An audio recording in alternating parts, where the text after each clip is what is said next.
Bueno, pues sí, como digo, estamos de vuelta. Está Halo, como siempre, de incógnito. Él no va a poner la cámara nunca. El otro día la puso sin querer y se vieron sus gatos por ahí pululando. Y todo tuyo, Un Halo. subidón de audiencia, de repente. Sí. Los La gente gatos. dijo, "Oh, que se vea Halo". Sí, éramos 3 gatos y en ese momento fuimos 4 gatos. Eh, Adelante, Halo. Bueno, pues efectivamente voy a terminar con la primera Successio Plebis, porque hubo unas cuantas más a lo largo de los siguientes 200 años, pero esta fue la que sentó las bases y, como dije, es la primera huelga general registrada.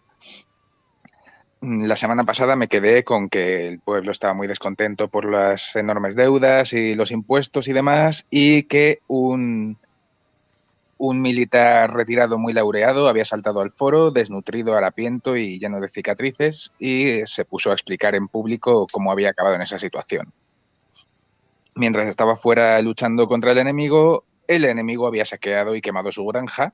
Él, después de haber perdido su fuente de ingresos, no fue eximido de pagar los impuestos. Para pagarlos tuvo que pedir un préstamo y, gracias a la usura desmedida, tuvo que entregar primero la granja de su padre, luego la granja de su abuelo, y cuando no le quedó nada se lo quedaron los usureros, lo estuvieron azotando con un látigo y lo dejaron hecho polvo. La noticia escandalizó a los ciudadanos, que empezaron a juntarse muchedumbres indignadas por todas las plazas, y los políticos, en lugar de prestar oídos a las quejas, empezaron a barajar a callarlas con violencia. Entonces, Halo, perdona una cosa, entonces estás diciendo que la especulación inmobiliaria es anterior al comunismo. Sí, hombre, por supuesto que sí. ¿Y cómo justificaban antes del comunismo todas las huelgas y todas las protestas contra la especulación? Ya sabemos cómo funciona la demagogia en esta vida. Estamos todos demasiado curtidos, por desgracia. Y bueno, nada, la cuestión es que se intentó convocar al Senado, pero los propios senadores bloqueaban la consulta, no querían tratar el tema de las deudas de ninguna manera. Recordemos además que cuando a ti te encarcelaban por deudas, no te ibas a una cárcel estatal, te ibas a tu deudor. O sea, pasabas a ser un esclavo suyo, te podía esclavizar o te podía meter en una celda y dejarte ahí pudrirte, torturarte, lo que él quisiese. Y nada, empezó a cundir el pánico en el momento de mayor tensión, cuando ya se estaba barajando sofocar las protestas por la fuerza. Los aliados de Roma fueron atacados y solicitaron ayuda del ejército romano, pero ante esta situación el pueblo en masa se negó a alistarse. En esta época la actividad militar era muy importante, o sea, cuando se convocaba el ejército, la mitad de la ciudad se iba a la guerra.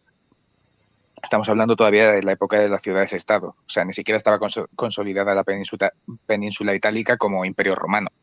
Estaba Roma y había un montón de otros pequeños países. Y nada, bueno, pues falta total de ejército ante una amenaza y sin poder cumplir los tratados con sus aliados. Ahora los políticos sí prestaron atención al pueblo. Inmediatamente se emitió un edicto que garantizaba que cualquier ciudadano que estuviese sirviendo en el ejército era completamente eximido de pagar deudas y no se le podían incautar sus bienes, ni detenerle a él, ni a sus familiares, estaban totalmente protegidos. La población volvió a confiar y se alistaron al ejército. La guerra terminó, volvieron a Roma e inmediatamente se emite otro decreto que revierte al anterior, y no solo los presos liberados regresan a sus amos, sino que encima se encarceló a mucha más gente que había estado en la guerra, por lo tanto no habían estado pagando deuda. Por si fuera poco, insisto, eran esclavizados. O sea, estas personas pasaban a estar a disposición de sus acreedores. Entonces la tensión escaló tremendamente en toda la ciudad, nadie se sentía seguro. Y llegó un momento de tensión máxima en el que delante de toda la gente de la plaza detuvieron a un deudor, y una turba enloquecida lo protegió por la fuerza de sus captores y sembró el precedente para el resto de la ciudad. Esto encantó a la población y empezaron a proteger a todos los deudores que pedían ayuda a la gente. los políticos empezaron a emitir más decretos que castigaban estas acciones intentando sofocarlas, pero la población los ignoraba completamente y gran parte de la guardia estaba de acuerdo porque eran los mismos que corrían el riesgo de quedarse sin sus posesiones mientras servían a Roma.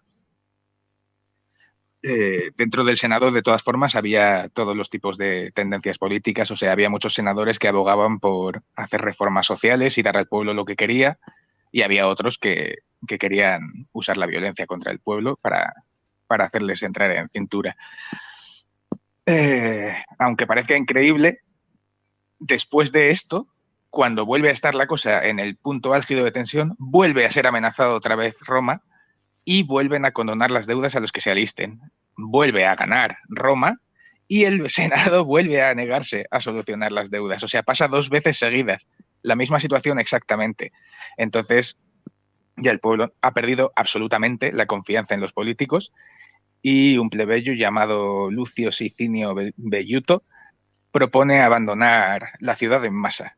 Idea que convence a la gente y prácticamente se queda vacía la ciudad. Se fueron todos a un monte a unos 3 o 4 kilómetros donde montaron un campamento tamaño ciudad con sus propias murallas de madera y su zanja por si acaso les daba por usar a los guardias que les habían quedado a los políticos. Perdona, Alo, solo un apunte. ¿Sí? En ese momento, si no me equivoco, el Senado de Roma era exclusivamente aristocrático. O sea, es decir, efectivamente, es que eso lo había explicado la semana pasada, por eso no lo he repetido. Pero, vale, o sea, vale, esta vale. gente, el grueso de la población no tenía derecho a voto. Solamente Claro. podían votar los patricios.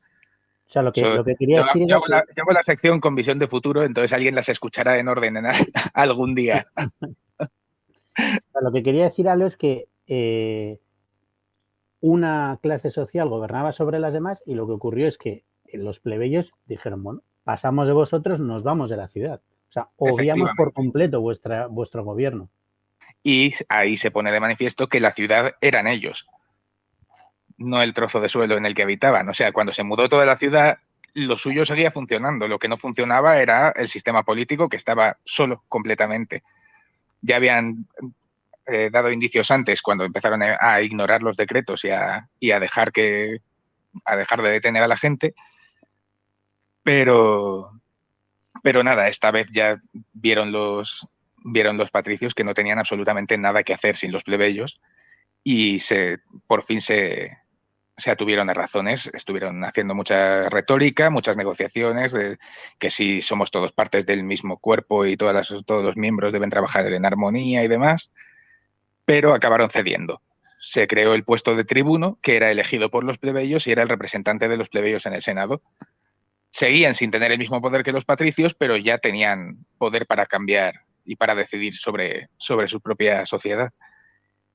Y en otro momento, no estoy seguro si en la próxima sección o si me daré un descanso, pero seguiré con las siguientes secesio plebis que dieron lugar a las reformas totales que desembocaron en la era imperial, que fue cuando más y mejores derechos tuvieron los civiles. Jolín. Qué bueno, qué interesante. Lobo, no se te escucha. Pues lleva todo el rato haciendo comentarios. Comentarios para mí, algo que lo sepas, pero he hecho muchos comentarios. Lo pasamos en la justicia. Eran de lo más lúcido de lo más lúcido. O sea que. A veces pasa. Que por favor, que sigas con esto, que a mí me está gustando mucho. Bueno, pues sí, tanto cortos al pie, pero nada, ya está. Muy bien, Alo. Sí, la verdad es que es muy interesante, incluso muy actual, porque parece son protestas, son reivindicaciones que resultan en. Sí, es totalmente actual. Por eso. Muy chulo, Alo.